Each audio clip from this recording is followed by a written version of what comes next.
All right. Hi, everyone. We're jumping to observational studies and experiments. So this will be our last section on collecting data, and then we will move on to graphing and describing data. So just as a reminder, we covered this section in class, and I will post the notes to it in case you had to miss class for whatever reason. So for observational studies, we're going to start actually just by jumping into an example. And so let's suppose that we're interested in determining whether like getting a good night's rest, so maybe getting 8 or more hours of sleep, does that lead to better performance on a statistics exam? And so we're first going to design an observational study, then we're going to design an experiment to kind of try to answer this question, and then kind of talk about the advantages and disadvantages of each of those approaches. And so let's say that we're just interested in this Stat 113 class, and so we're going to use you all as subjects, and maybe we're going to look at performance on our first exam. And so for an observational study, we'll define it after our example, because the example I think is more clear, which I think is usually the case with stats. So in our example, we would do an observational study by maybe asking each student to write down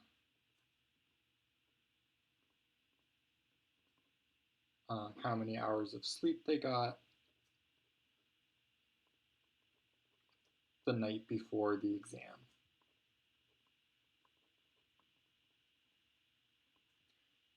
And so we have information now on how many hours of sleep each student got, and then we also record each student's score.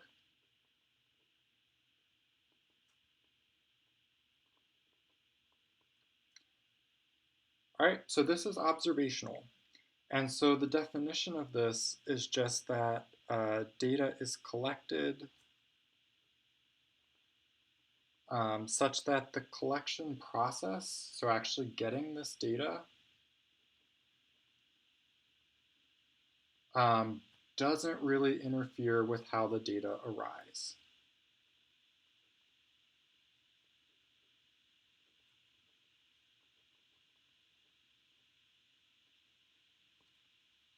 All right, so pretty much you're just collecting data, you're not manipulating anything, you're just recording students' sleep, and then you're recording their score.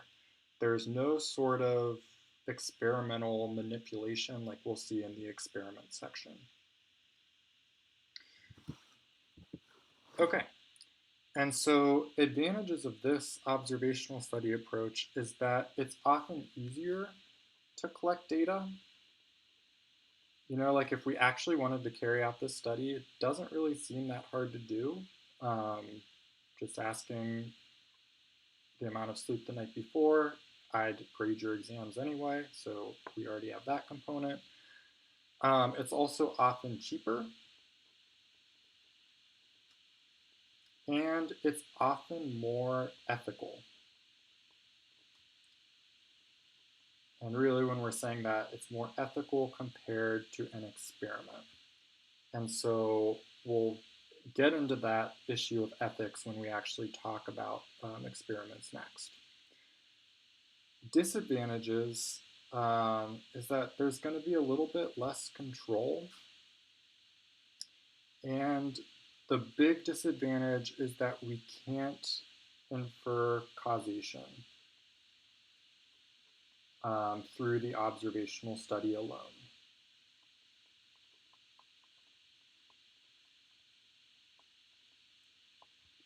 So that's the huge disadvantage, is that if we were to actually do this study and I saw that people that tended to get more sleep tended to do better on their exam, I can't really say that getting more sleep causes people to do better on their exam. And so that's a huge disadvantage because usually humans want to be able to make these types of causative conclusions. And so the reason we can't do that is because there could be confounding variables. And so a confounding variable we're just defining as a variable that is associated with the explanatory variable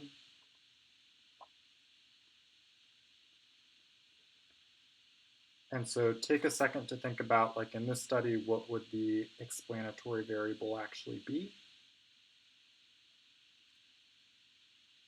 Right? So yeah, so the explanatory variable in this case would probably be amount of sleep. And so we want a confounding variable is associated with that and is also associated with the response.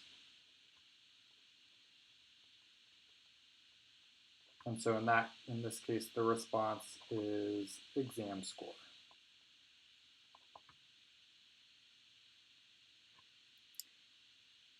Okay, so take a second to go ahead and pause the video and think about an example of a variable in this particular study that would be confounding.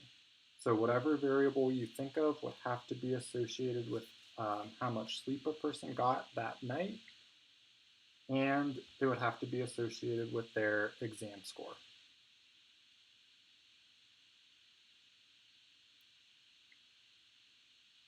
Okay, so you could have thought of any number of examples. The one that I think of is kind of abstract, but it's like exam preparedness. And if I were to provide a reason for this, I would say because preparedness, let me reword this. So I might say because students who are more prepared would tend to get more sleep because they're already kind of prepped. So that's where it's associated with the explanatory variable and would also tend to score higher on the exam. So that's where it's associated with the response. So it's something that's associated with both. And so then if it's associated with both, we now aren't really sure, like, okay, well, is the sleep the cause of the better exam scores, or is it this exam preparedness? So students that are more prepared do better on the exam, and that's the real cause. It doesn't really have anything to do with sleep. So this is kind of a more difficult concept, I think, but it is really important. And so we'll have a couple videos to watch. And so the links to these I'll also put in kind of like the weekly checklist so that you have easy access to them.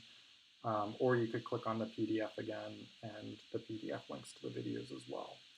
So take a second to pause the video and watch just about the first minute of this TED Talk video, and then we'll spend a few seconds talking about it.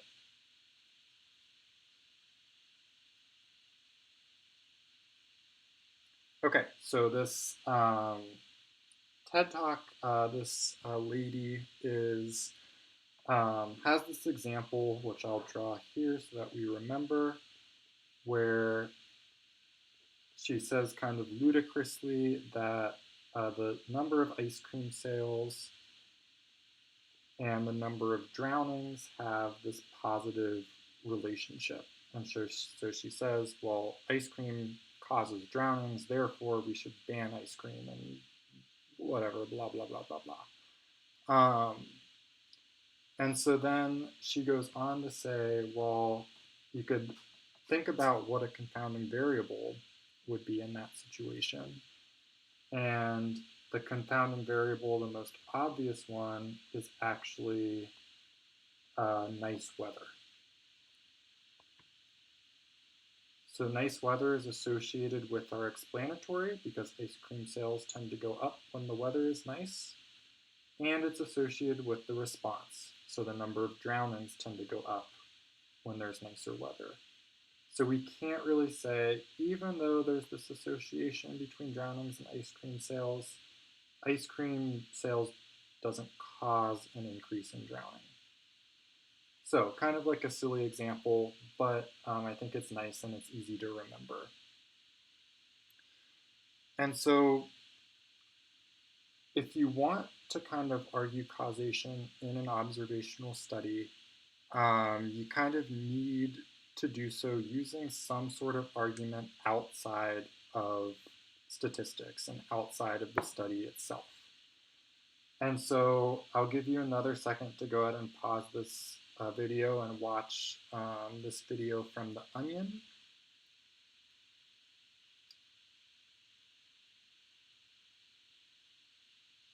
Okay, and so I love The Onion. The Onion's like my favorite thing ever, and it's rare that they make a classroom appropriate video, but this one's pretty great. And so it's kind of the other extreme. So they're doing a ridiculous example for stab wounds leading to death in monkeys. Um, the idea being that you should be able to infer causation in that study because you have something outside of stats to kind of show it, and that you know that stab wounds cause bleeding and death, and so you know that from biology, so you should be able to argue that way without really using stats. So kind of the point of that is that if you infer causation from an observational study, you must use an argument outside of statistics. So maybe some biological argument or maybe some sort of mechanical argument, but it's got to be in addition to your observational study. Okay, 13 minutes. I failed. So we will pick up with the next video talking about the corresponding type of study you could collect data for this example on, and that would be an experiment.